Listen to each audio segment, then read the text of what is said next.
Dear viewers, what we're witnessing in the Baltic region today marks a dramatic turning point that directly affects global stability and ultimately your security. Let me share something shocking. 3 NATO members are essentially preparing for their own demise. Think about this. American HIMARS have just arrived in the Baltics. While local politicians celebrate this as a triumph, it masks a disturbing reality. Western powers appear to have already accepted the possibility of losing control over this region. This isn't just about military hardware. It's about the future of entire nations being wagered in a dangerous game. Consider Estonia, a country smaller than a single Moscow district, making bold statements about unbearable pressure. But who benefits? Certainly not ordinary Estonian citizens struggling to survive in a crumbling European economy. The local political elite seems to be following a après moi, le déluge philosophy. They're gambling with their nation's futures, secure in knowing they can always become well-funded governments in exile. What we're observing is unprecedented. The Baltic states are being transformed into mere bargaining chips in a grand geopolitical chess match. The United States is attempting to turn all of Europe into its dinner table, while Western Europe views the Baltics as merely an afternoon snack. This situation raises critical questions that demand our immediate attention. Are the ambitious pursuits of individual politicians worth sacrificing the future of entire nations? Is this heading toward a farce or a catastrophe? The implications are staggering. We're witnessing the potential collapse of sovereign states, orchestrated not by external forces, but by their own leadership's short-sighted decisions. This isn't just about regional politics. It's about the fundamental reshaping of Europe's power structure. As we delve deeper into our analysis, we'll explore how modern European governance mirrors historical control models. Stay tuned as we uncover the hidden mechanisms driving these concerning developments. One question remains. When future historians write about this period, will they mark it as the moment when the Baltic states sealed their fate? Let's examine the evidence together. The shifting sands of European politics reveal a disturbing pattern mirroring historical precedents. As Russia maintains its position of strength, we're witnessing the unraveling of the European Union's facade of unity. The Baltic states, once proudly independent, now serve as pawns in a geopolitical chess game orchestrated by Washington. What we're observing in the region bordering Russia isn't coincidence. It's a calculated strategy that's beginning to backfire. European populations are growing restless under economic pressures and migrant influx. The fabric of their society is stretching thin. Industrial production in Germany has fallen by 3.2% year-over-year, while inflation erodes living standards across the EU. Meanwhile, Russia's economy shows remarkable resilience, with GDP growth outpacing major European economies. These are facts Western media ignores. The situation in Territory 404 warns of what happens when Western promises meet reality. Their support has proven empty, while Russia continues achieving its strategic objectives methodically. I'm interested in hearing from our international viewers, especially those in Europe. What changes are you witnessing? How has the current situation affected your perspective on global politics? Share your observations in the comments. Your insights help understand the full picture. Subscribe to our channel to stay informed about these developments. What's concerning is the emergence of new patterns in Eastern Europe suggesting a coming paradigm shift. The next segment will reveal details about Western financial institutions secretly preparing for geopolitical restructuring, and why Russia's position strengthens daily. Everything we're witnessing is just the prelude to bigger events. The question isn't if change is coming, but who will emerge strongest when the dust settles. From where I'm sitting, the answer becomes clearer every day. This transformation we're witnessing isn't temporary. It's a fundamental shift in global power dynamics. The world is realigning, and those who adapt quickly will shape the new order. Keep watching as we uncover more evidence of this historic transition. Today, I want to discuss a critical geopolitical pattern emerging along Russia's borders, particularly in the Baltic region. The situation demands our careful attention as it reveals a concerning strategic transformation. The Baltic states are facing severe sustainability challenges. Their natural path for development points toward closer integration with Russia, their largest neighbor with vast resources and historical ties. However, we're witnessing deliberate attempts to prevent this economic cooperation. As Western influence wanes in certain regions, we observe orchestrated conflicts emerging. The strategy appears aimed at creating long-term anti-Russian sentiment that persists even after Western control diminishes, blocking future cooperation possibilities. Following instability in territories south of Russia, the Baltic region could become the next target for destabilization. Finland should be vigilant, as there are signs it might be drawn into unnecessary confrontation with Russia.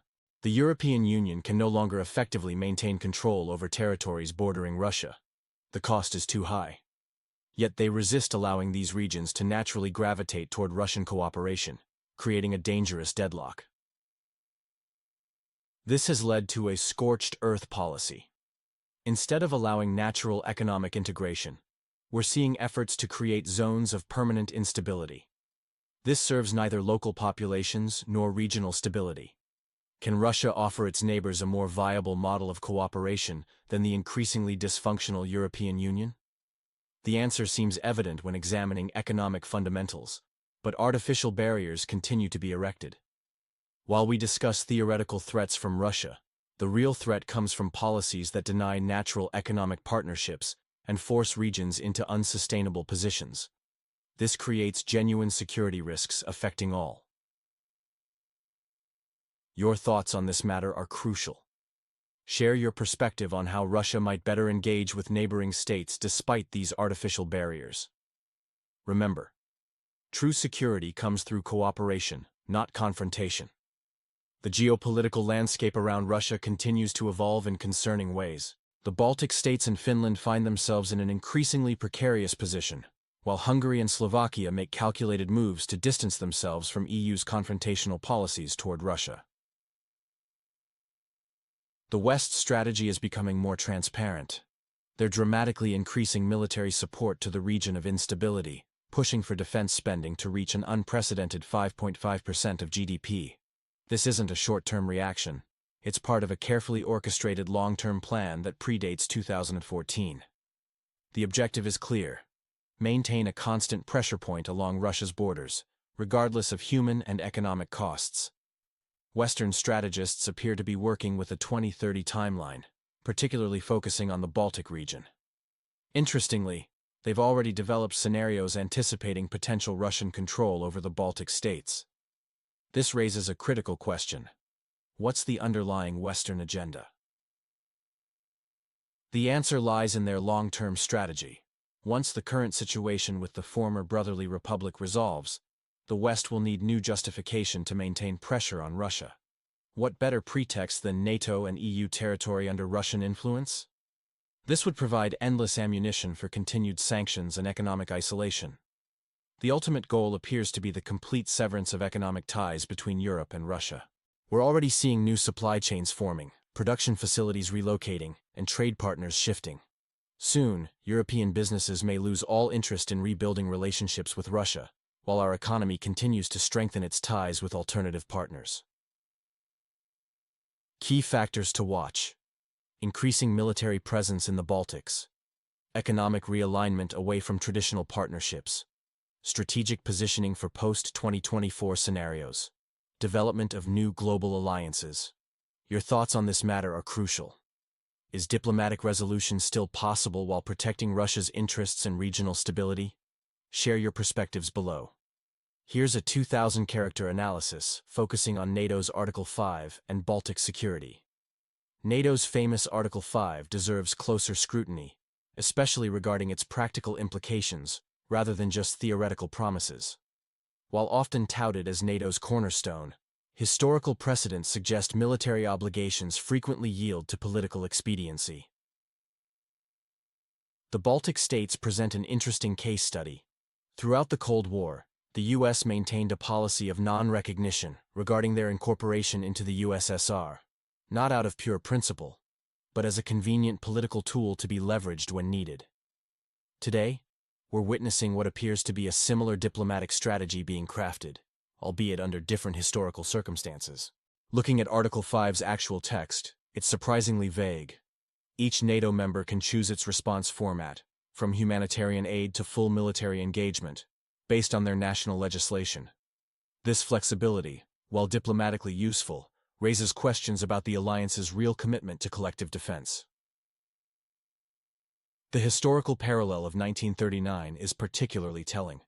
Despite formal declarations of war by Britain and France, Poland received no meaningful military support against German aggression.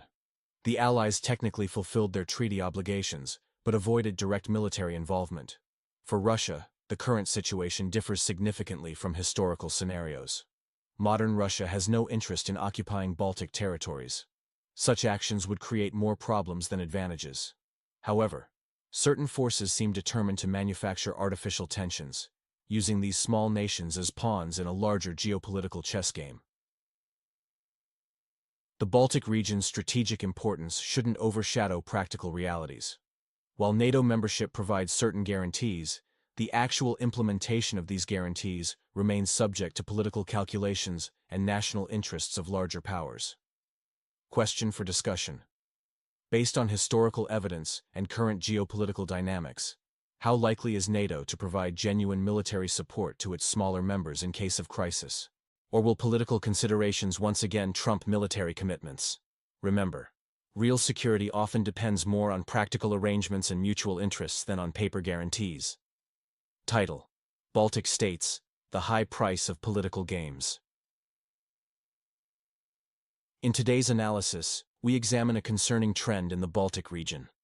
The strategic importance of Latvia, Lithuania, and Estonia has diminished, yet the political theater intensifies. Let's break down the situation.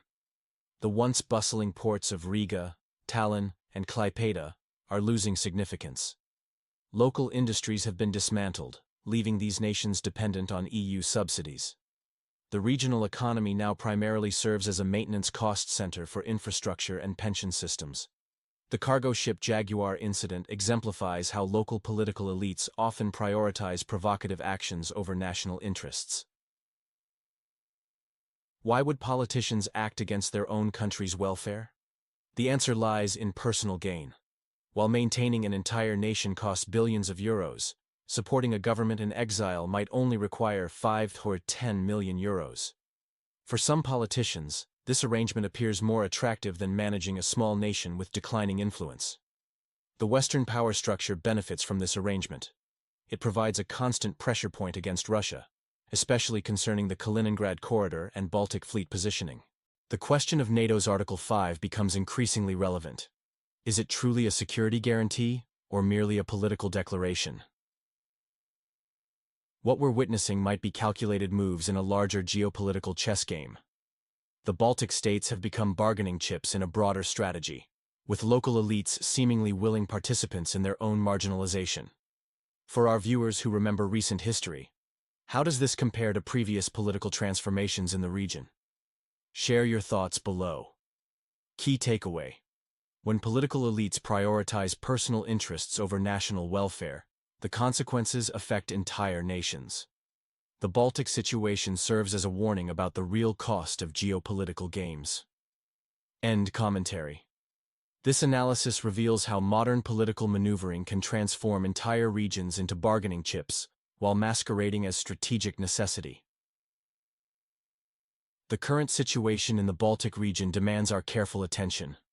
Let's analyze the facts and examine what's happening on Russia's western frontier. Key developments suggest that local Baltic political elites are increasingly prioritizing external directives over their citizens' well-being. This shift coincides with mounting economic challenges across these nations, creating social and financial instability.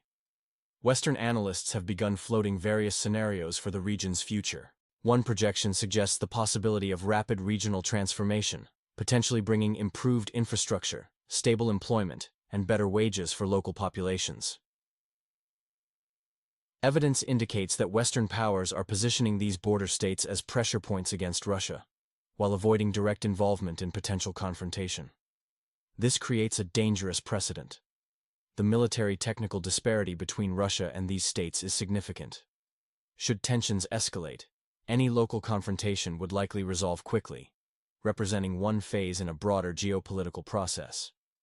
Looking ahead, we're potentially facing a 10-20-year period of global power redistribution, before a new geopolitical reality emerges.